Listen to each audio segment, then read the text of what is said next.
구원의 은혜로 시작해서 돌보시는 은혜로 살라. 신명기 11장 9절 여호와께서 너희의 조상들에게 맹세하여 그들과 그들의 후손에게 주리라고 하신 땅 곧 젖과 꿀이 흐르는 땅에서 너희의 날이 장구하리라. 10절 내가 들어가 차지하려 하는 땅은 내가 나온 애굽 땅과 같지 아니하니 거기에서는 너희가 파종한 후에 발로 물대기를 채소밭에 댐과 같이 하였거니와 11절 너희가 건너가서 차지할 땅은 산과 골짜기가 있어서 하늘에서 내리는 비를 흡수하는 땅이요. 12절 내 하나님 여호와께서 돌보아 주시는 땅이라. 연초부터 연말까지 내 하나님 여호와의 눈이 항상 그 위에 있느니라. 13절 내가 오늘 너희에게 명하는 내 명령을 너희가 만일 청종하고 너희의 하나님 여호와를 사랑하여 마음을 다하고 뜻을 다하여 섬기면 14절 여호와께서 너희의 땅에 이른 비, 늦은 비를 적당한 때에 내리시리니 너희가 곡식과 포도주와 기름을 얻을 것이요. 15절 또 가축을 위하여 들에 풀이 나게 하시리니 내가 먹고 배부를 것이라. 은혜를 깨닫고 은혜를 아는 자는 계속해서 은혜를 구하며 산다. 구원의 은혜란 오직 하나님의 은혜로 이스라엘 백성이 출애굽했듯이 우리의 구원은 전적인 하나님의 은혜로 구원을 받았다는 것이다. 에베소서 2장 8절 너희는 그 은혜에 의하여 믿음으로 말미암아 구원을 받았으니 이것은 너희에게서 난 것이 아니요 하나님의 선물이라. 그러면 은혜로 구원받은 자는 어떻게 사는가? 여전히 은혜를 구하며 그 은혜로 살아야 한다. 신명기 11장 9절 여호와께서 너희의 조상들에게 맹세하여 그들과 그들의 후손에게 주리라고 하신 땅 곧 젖과 꿀이 흐르는 땅에서 너희의 날이 장구하리라. 10절 내가 들어가 차지하려 하는 땅은 내가 나온 애굽 땅과 같지 아니하니 거기에서는 너희가 파종한 후에 발로 물대기를 채소밭에 댐과 같이 하였거니와 두 땅이 있다. 차지하려는 땅과 나온 땅이 있다. 차지하려는 땅은 약속의 땅이며 가나안 땅이고 나온 땅은 노예살이 하던 땅이고 애굽 땅이다. 출애굽 사건은 구속사적으로 사탄의 노예에서 해방된 사건이다. 즉 죄에서 구원받은 사건이다. 바로는 사탄으로 의미되며 6월절의 어린 양의 피는 예수의 피를 예표한다. 애굽 땅은 430년간 종살이 한 땅이다. 그 땅에서의 삶은 사탄의 영향 아래 구원받지 못한 비참한 상태의 삶을 의미한다. 그러나 가나안 땅은 하나님께서 아브라함에게 약속한 땅이다.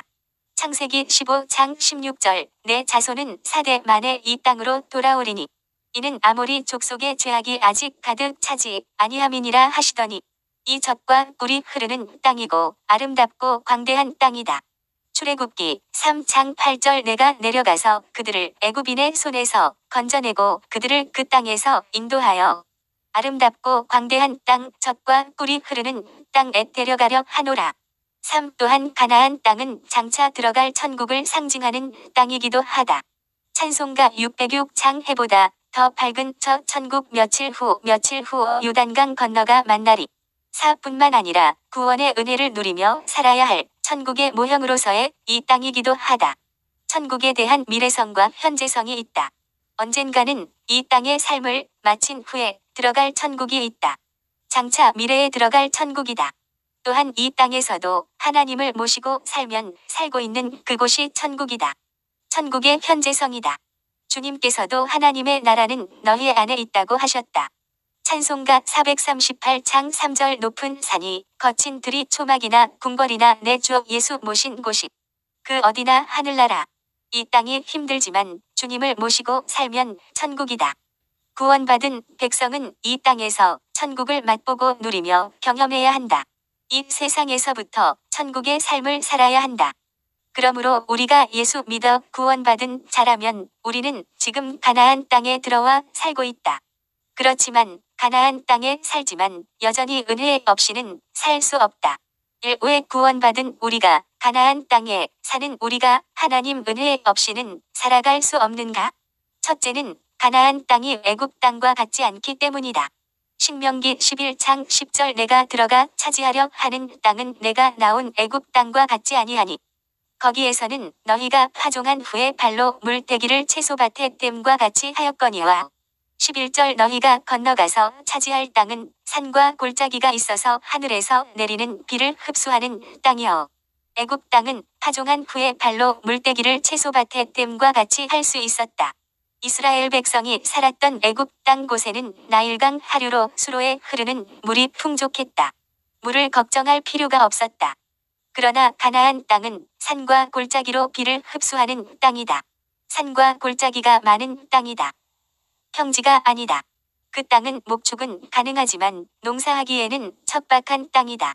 하나님이 돌봐주지 않으면 농사지을 수도 없는 땅이다.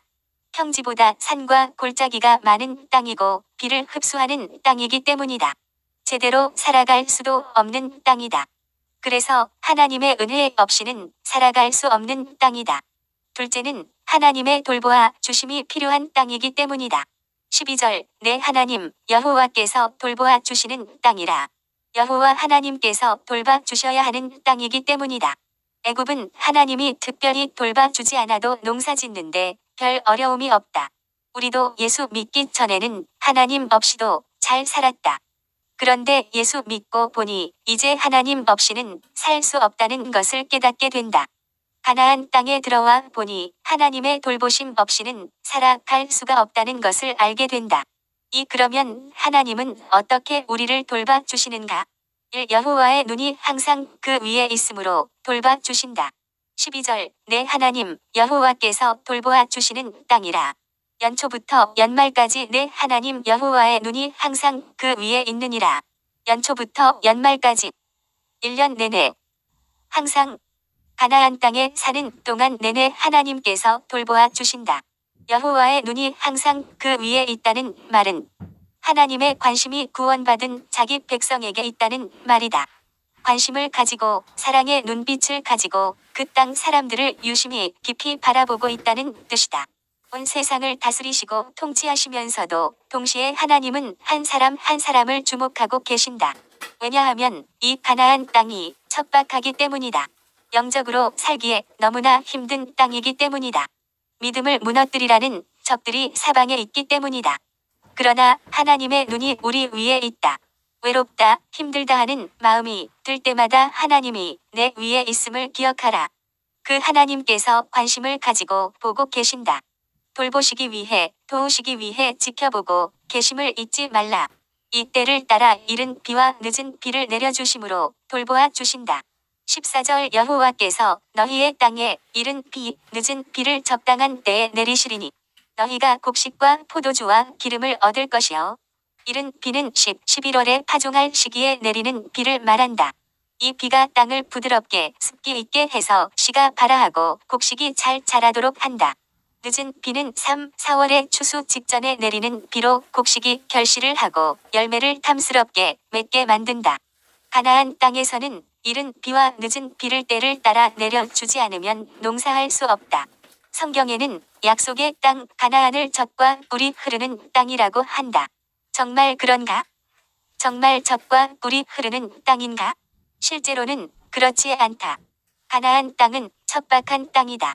산과 골짜기가 많고 비가 내리면 물을 흡수하는 석회질 땅이다. 그래서 물을 가둘 수도 없어서 농사하기에 부적합한 땅이다. 비가 제때 오지 않으면 농사를 지을 수가 없는 땅이다. 아브라함은 그 땅에 기근이 들어 살 수 없어 애굽에 내려갔다. 요셉이 애굽의 총리일 때 가나안 땅에 기근이 들어 야곱의 자손들이 애굽에 곡식을 구하러 갔다.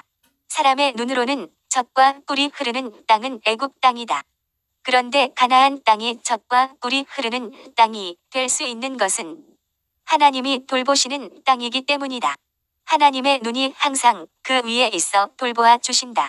하나님께서 돌보시기 위해 관심을 가지고 계시고 지켜보고 계신다. 한마디로 하나님의 임재가 있는 땅이기 때문이다. 또한 때를 따라 이른 비와 늦은 비를 내려주심으로 돌보아 주신다. 때를 따라 필요를 채워주시고 은혜를 베풀어 주신다. 왜 하나님은 구원받은 백성들에게 최상의 조건에 기름지고 풍요로운 땅을 주지 아니하시고 이런 척박한 땅을 주시면서 젖과 꿀이 흐르는 땅이라고 하시는가? 가나안 땅에 사는 그들에게는 하나님의 돌보심이 없이는 살 수 없는 땅이다. 하나님께서 이런 땅을 그들에게 주신 것은 구원받은 그들이 계속해서 은혜를 구하며 은혜 가운데 사는 것을 깨닫고 하나님께 감사하며 하나님께 순종하며 살도록 하기 위함이다. 하나님의 은혜 없이는 살아갈 수 없다는 것을 깨닫도록 하기 위함이다. 우리에게도 우리의 부족함과 어려움과 고난 때문에 하나님의 은혜를 구한다면 오히려 이 부족함과 어려움과 고난이 오히려 하나님을 더 구하는 축복일 수도 있다. 우리도 예전에 하나님의 도움 없이도 잘 살았다. 아니, 아예 도움을 구하지도 않았다. 내 힘으로, 내 열심으로 살았다. 내 경험, 내 지식, 내 방식, 내 주장대로 살았다. 죄를 지을 때 양심의 가책은 좀 받지만 살아가는데 별 불편함은 없었다. 하나님을 찾지도 않고 알려고도 하지 않았다. 기도 없이도 잘 살았다. 그런데 예수를 믿고 보니 하나님의 돌보심이 없이는 하루도 살아갈 수 없다는 것이다. 믿음의 눈을 뜨고 보니 모든 것이 하나님의 은혜로 살아왔다는 것을 깨닫게 된다. 앞으로도 하나님의 은혜 아니면 한 순간도 살아갈 수 없다는 것을 알게 된다. 하나님을 의지하지 않고는 살 수 없다. 하나님께 기도하지 않고는 살 수 없다.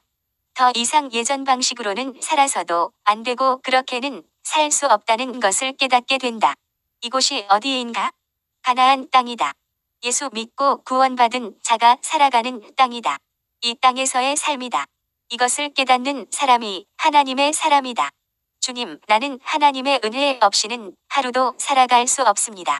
이 고백을 드리는 자가 마음이 심령이 가난한 자이다. 마태복음 5장 3절 심령이 가난한 자는 복이 있나니 천국이 그들의 것이며 나는 주님의 은혜 없이는 살아갈 수가 없습니다. 이 고백을 드리는 자가 구원받은 자이다. 천국에 들어갈 자이다. 3. 그러면 누가 이 돌보아 주시는 은혜를 누리는 자인가? 하나님의 명령을 청종하는 자이다. 하나님을 사랑하는 자이다. 마음을 다하고 뜻을 다하여 하나님을 섬기는 자이다. 신명기 11장 13절 내가 오늘 너희에게 명하는 내 명령을 너희가 만일 청종하고 너희의 하나님 여호와를 사랑하여 마음을 다하고 뜻을 다하여 섬기면 여기서 너희는 누구인가? 은혜로 구원받은 자이다. 그는 하나님의 말씀을 청종하고 하나님을 사랑하고 섬김으로 하나님의 돌보심에 은혜에 이른 비와 늦은 비를 내려주시는 은혜를 받는다. 출애굽한 이스라엘 백성 그들은 구원받은 자이다. 광야 길에 그들은 구름 기둥, 불 기둥으로 인도함을 받았고 반석에서 물을 마셨으며 만나와 메추라기를 먹었다. 그런데 왜 출애굽 1세대는 죽었는가? 먹을 것이 없어 굶어 죽었나? 마실 물이 없어 목말라 죽었나? 하나님의 말씀에 불순종했기 때문이다. 그들이 순종할 때 평안과 축복을 누렸지만 하나님을 거역할 땐 우상숭배로 기근을 겪고 결국 멸망당했다. 16절 너희는 스스로 삼가라 두렵건대 마음에 미혹하여 돌이켜 다른 신들을 섬기며 그것에게 절함으로 17절 여호와께서 너희에게 진노하사 하늘을 닫아 비를 내리지 아니하여 땅이 소산을 내지 않게 하심으로 너희가 여호와께서 주신 아름다운 땅에서 속히 멸망할까 하노라. 사람 보기에 척박한 인생 같아도 비천해 보이고 소망이 없는 것 같아도 하나님이 돌보시면 하나님의 은혜가 임하면 젖과 꿀이 흐르는 인생이 될 수 있다. 신명기 11장 26절 내가 오늘 복과 저주를 너희 앞에 두나니 27절 너희가 만일 내가 오늘 너희에게 명하는 너희의 하나님 여호와의 명령을 들으면 복이 될 것이요. 28절 너희가 만일 내가 오늘 너희에게 명령하는 도에서 돌이켜 떠나 너희의 하나님 여호와의 명령을 듣지 아니하고 본래 알지 못하던 다른 신들을 따르면 저주를 받으리라. 오늘날 우리 앞에 복과 저주가 놓여 있다. 선택은 누가 해야 하는가? 내가 해야 한다. 하나님의 말씀을 듣고 믿음으로 반응하여 순종하면 축복이고 하나님을 거역하고 불순종이면 실패한 인생이고 저주로 멸망이다. 마지막으로 갈수록 더욱 하나님의 은혜가 없이는 살 수가 없다. 세상은 갈수록 악해지고 믿음대로 살지 못하게 하는 것들이 너무도 많다. 우주에는 두 가지의 힘이 존재한다. 하나는 중력이다. 지구가 모든 물체를 잡아당기는 물리적인 힘이다. 또 하나는 하나님이 우리를 잡아당기는 영적인 힘이다. 이것은 하나님의 은혜이다.